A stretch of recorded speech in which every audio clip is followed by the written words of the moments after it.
I also think, like I would say, you don't pray into leadership. Africa is a praying nation. I mean, I agree with that. Our cultural background makes us a praying people. The worshippers of idols pray. Now, the largest two religions in Africa is Islam and Christianity. Prayer. But can you send a child to school who passes the exam only on prayer? So when the child fails, what do? Sit up and study. Do you say stand up and pray?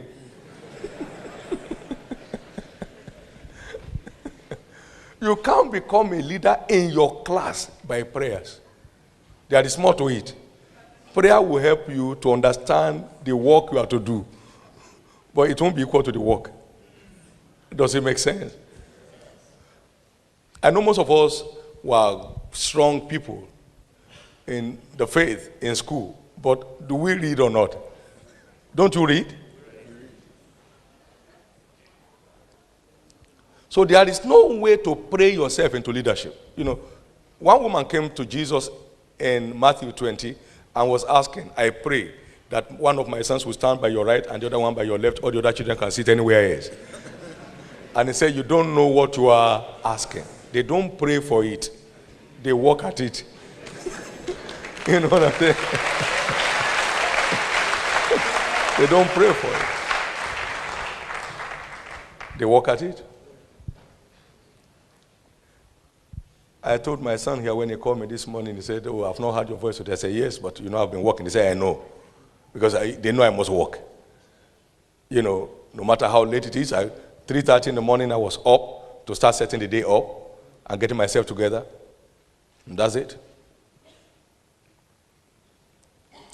It's not just about wishing it to happen. It's about working at it.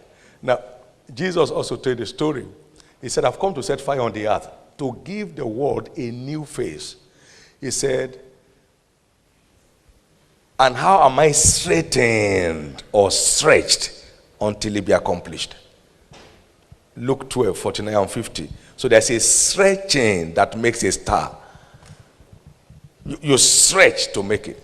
We used to have one great Nigerian in NBA, the National Basketball Association.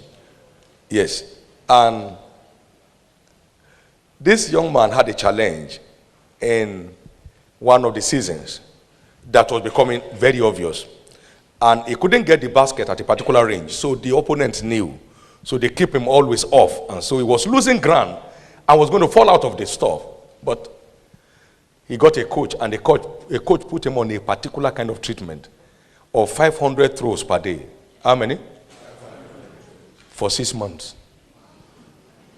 You two try it. 500 throws per day.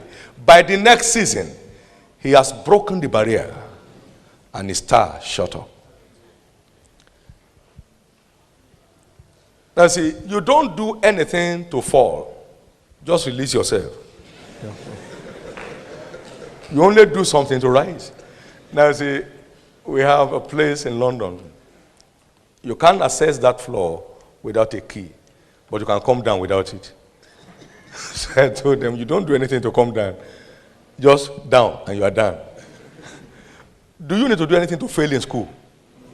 Just do nothing. Go to class, watch them. Don't check the timetable.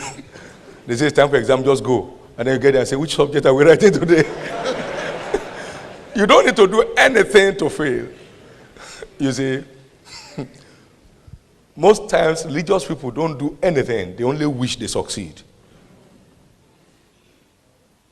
They just wish that they succeed. I say Billy Graham, very lucky. Kenneth Hagin, super lucky.